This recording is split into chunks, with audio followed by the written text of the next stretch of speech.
Olá, bem-vindos a mais uma análise aprofundada aqui no nosso espaço. Hoje a gente tem um material bem técnico, sabe? Um diagnóstico completo do sistema de abastecimento de água lá de Rolante, no Rio Grande do Sul. As fontes são o relatório da agência reguladora, a AGESAN-RS, e muitos dados vieram da operadora, a Corsan. E qual que é a nossa missão aqui? Bom, é mergulhar nesses documentos, entender como funciona a gestão da água por lá. O foco principal vai ser o controle de perdas, que é um tema super relevante, né? Vamos ver a medição, a produção, o consumo, claro, as perdas, a pressão da água, até o estado das redes e dos hidrômetros. A ideia é tirar o que tem de mais importante, de mais curioso mesmo nessas fontes. Exato. É um olhar bem técnico assim sobre a infraestrutura, a engenharia, a gestão que garante a água na torneira. Mas também sobre os desafios, né? E as perdas de água são um desafio enorme no saneamento brasileiro. As fontes que a gente tem aqui são bem ricas, viu? Baseadas em vistorias feitas em 2021, dados históricos, análises específicas. Legal. Então, para começar, vamos ter uma ideia geral do sistema. Como ele é? Olha, o sistema de rolante tem uma estação de tratamento de água, a ETA, que é do tipo compacta. Ela trata uns 45 litros por segundo. Além disso, tem 5 estações de bombeamento para empurrar a água adiante. 8 reservatórios que juntos guardam 765 metros cúbicos e quase 110 quilômetros de redes de distribuição. E atende umas 4.746 ligações de água. É um sistema de um porte, bom, considerável para a cidade, né? Sim, com certeza. E é importante dizer que esse diagnóstico todo foi feito já considerando as leis mais recentes do saneamento, a 11.445 e o Marco Legal a 14.026. E usaram a metodologia da própria AGESAN-RS, que tem um programa focado justamente em redução de perdas. Certo, vamos começar então pela medição, a de grande escala. O relatório fala muito em macromedidores. O que é isso exatamente e como está a situação lá em Rolante? Pensa neles como se fossem hidrômetros gigantes, sabe? Medidores de grande porte. Eles ficam em pontos-chave do sistema para medir volumes enormes de água. Em Rolante, o diagnóstico identificou 3 principais. Um fica logo na saída da ETA, esse mede tudo o que é produzido, 100%.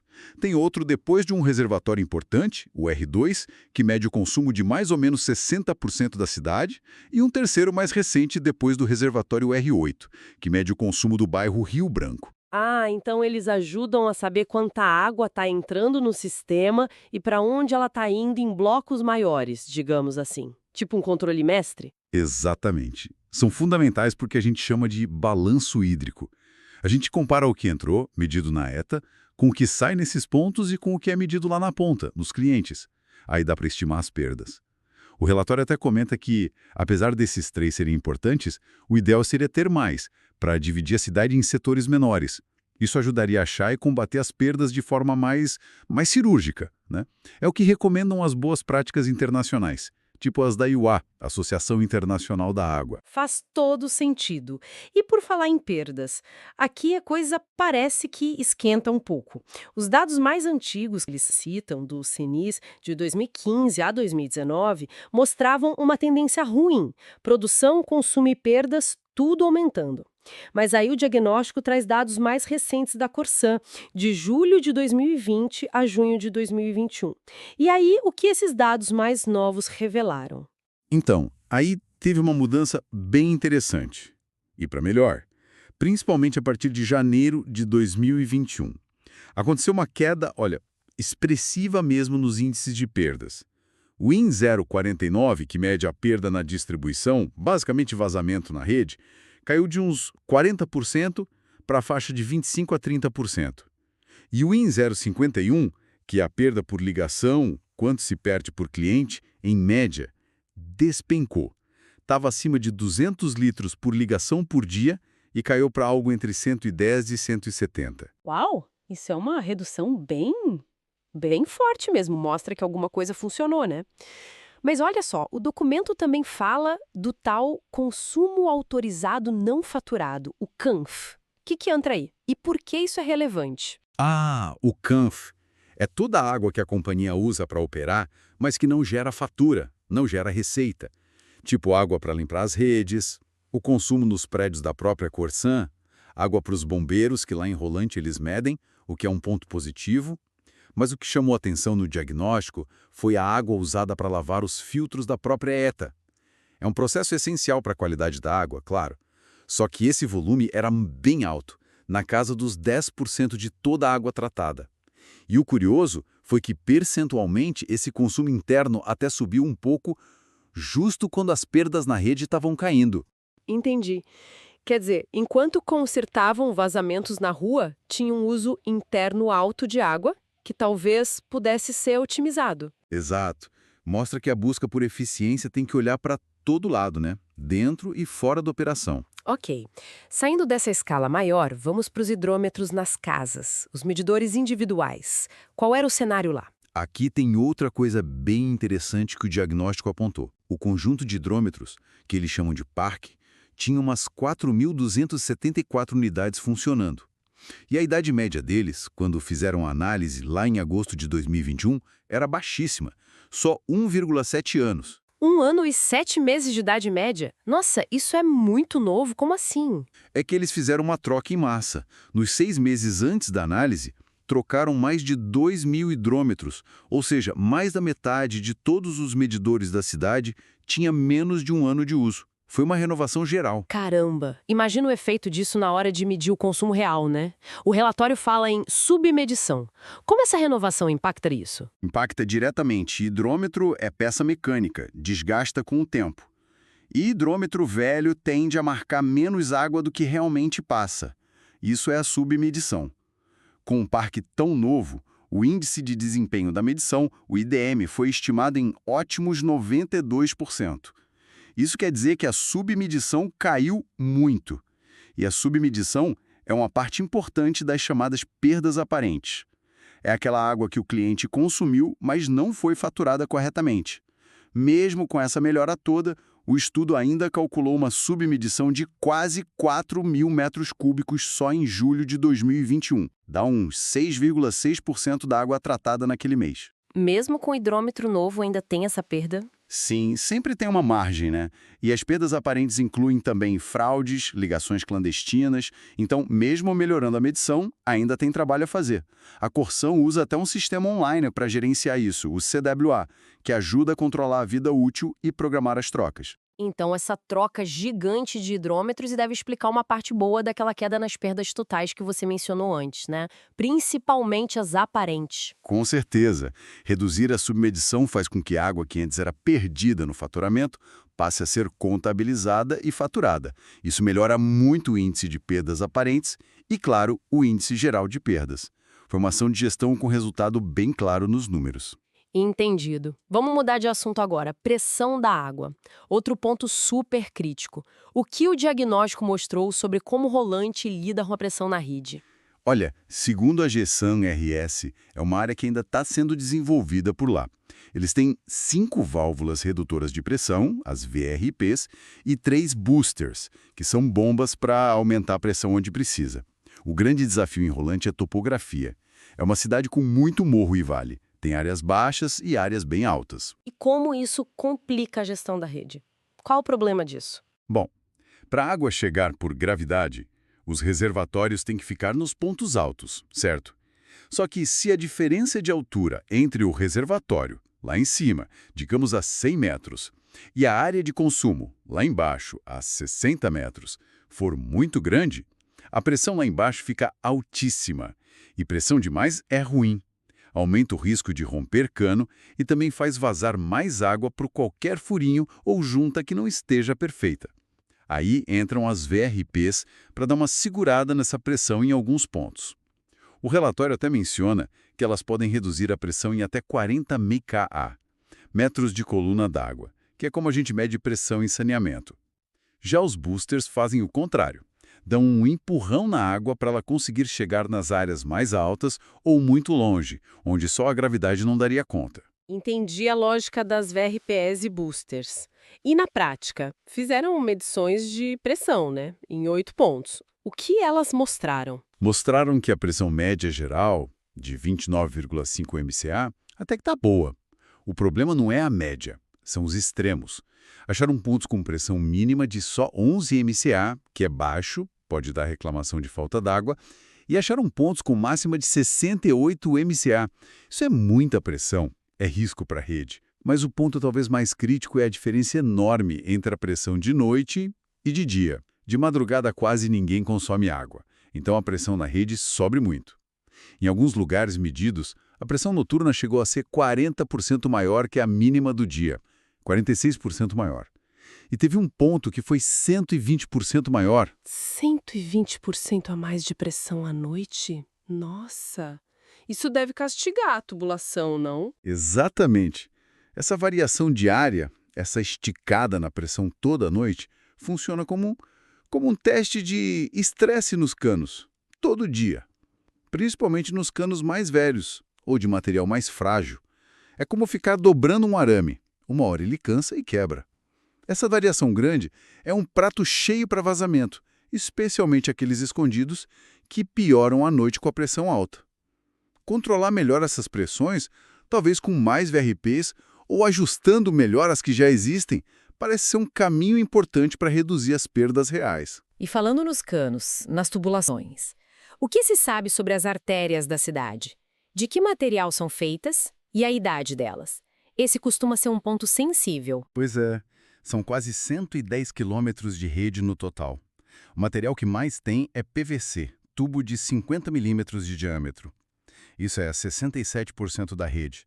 Mas também tem trechos de ferro fundido, tem PEAD, que é um polietileno mais moderno, mais resistente, e ainda tem um restinho, 1,5% de fibrocimento, que geralmente é mais antigo e fica lá na área central. E a idade? Conseguiram mapear isso? Então, aí é que está o problema. É um ponto cego mesmo.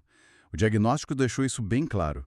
Não existe um cadastro confiável dizendo quando cada trecho da rede foi instalado. Eles estimam que algumas partes podem ter mais de 50 anos. Mas sem saber direito onde está o quê e qual é a idade, fica muito difícil planejar a troca antes que quebre, sabe? A gestão acaba sendo muito na base do quebrou conserta. E nem sempre isso é o mais eficiente ou o mais barato no longo prazo. Entendi. Com rede de idade incerta e essas variações de pressão, imagino que achar vazamento que não aparece na superfície seja um trabalho constante. Como é que eles fazem essa busca? Sim, tem uma rotina para isso, para procurar vazamento oculto. Às vezes eles começam a procurar porque notam algo estranho, tipo o consumo de energia das bombas aumentou, ou o volume de água indo para um setor específico subiu sem explicação, ou fazem de forma programada mesmo, varrendo a rede. Usam equipamentos tipo haste de escuta eletrônica, citam até o modelo FSB 8D e Geofone. São como estetoscópios supersensíveis para ouvir o barulho da água vazando debaixo da terra. E quando a coisa é mais complicada, eles pedem ajuda para uma equipe especializada da própria Corsan, a DOM Sinus, que tem tecnologia mais avançada para isso. O relatório analisou também a frequência dos concertos, usando mais siglas, MTBF e MTTR. O que isso quer dizer? Assim, são métricas bem comuns em manutenção. MTBF é tempo médio entre falhas, Mean Time Between Failures. Indica, na média, quanto tempo o sistema fica funcionando direitinho entre uma falha, tipo um vazamento ou um rompimento, e a próxima. Quanto maior o MTBF, melhor, mais confiável é a rede. E o MTTR é o tempo médio para reparo, Mean Time to Repair. Mede quanto tempo a equipe leva, em média, para consertar o problema depois que ele é detectado. Quanto menor o MTTR, mais rápida é a resposta da equipe. E como o Rolante se saiu nessa análise, olhando o histórico de 2016 a 2021? O MTBF médio geral ficou em 186 horas. Isso dá mais ou menos uma falha a cada 7 ou 8 dias na média. Teve um período pior ali por 2018 e 2019. Por outro lado, o MTTR médio foi de 3,1 horas. Isso é considerado bom, relativamente rápido. Mostra que, quando identificam um problema, a equipe consegue ir lá e consertar em poucas horas. Geralmente entre 1h30 e 4h30. Certo. Agora vamos dar uma olhada na parte econômica disso tudo. O diagnóstico calculou o tal nível de eficiência econômica de perdas, o NEP. Usaram uma metodologia chamada PRO-ESA. O que significa isso na prática? Tipo, uma meta ideal de perdas? É mais ou menos por aí. O NEP tenta achar um equilíbrio. Ele pergunta, até onde vale a pena gastar dinheiro para reduzir as perdas? Porque reduzir perda custa, né? Tem que ter o cacano, instalar VRP, procurar vazamento, trocar hidrômetro, tudo isso é investimento. Só que perder água também custa.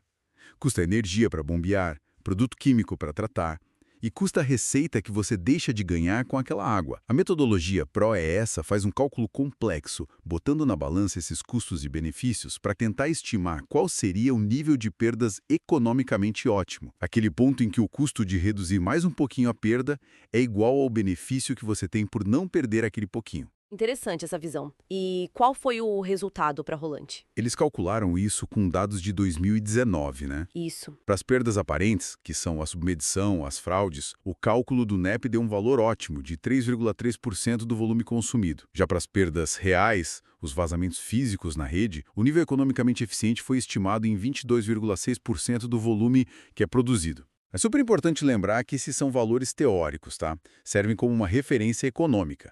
Na prática, atingir isso pode ser mais caro ou mais barato, depende de muita coisa. Mas dá um norte para a empresa, para ela comparar onde ela está e onde seria, digamos, economicamente interessante chegar. Ajuda a decidir onde investir. Entendi. Bom, para fechar essa análise técnica, o relatório apresenta o balanço hídrico.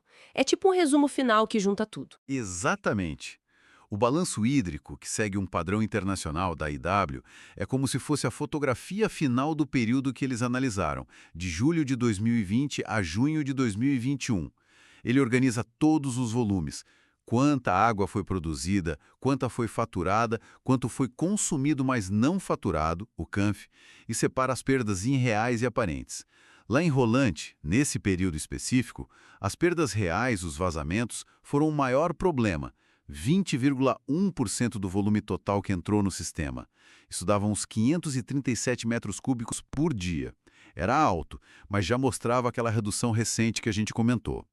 As perdas aparentes, submedição, mais uma estimativa para fraudes, vieram logo depois, 15,1% ou 210 metros cúbicos por dia.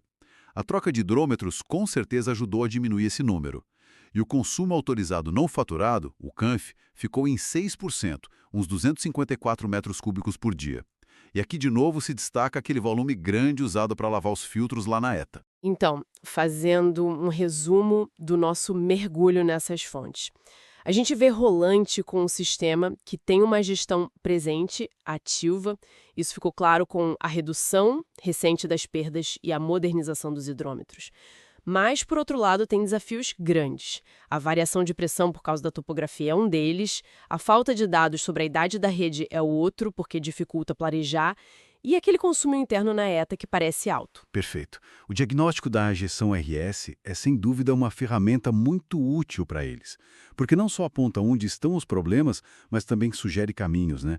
Continuar investindo em macromedição para entender melhor os setores, melhorar o controle da pressão, talvez começar um trabalho sério de cadastrar a idade das redes e olhar com lupa para otimizar processos internos, como essa lavagem de filtros. E o cálculo do NEP, mesmo sendo teórico, dá uma referência econômica importante para ajudar a priorizar os investimentos. Fica bem claro que gerenciar um sistema de água é um trabalho, complexo, cheio de detalhe técnico, desafio. É um trabalho contínuo, que não para nunca.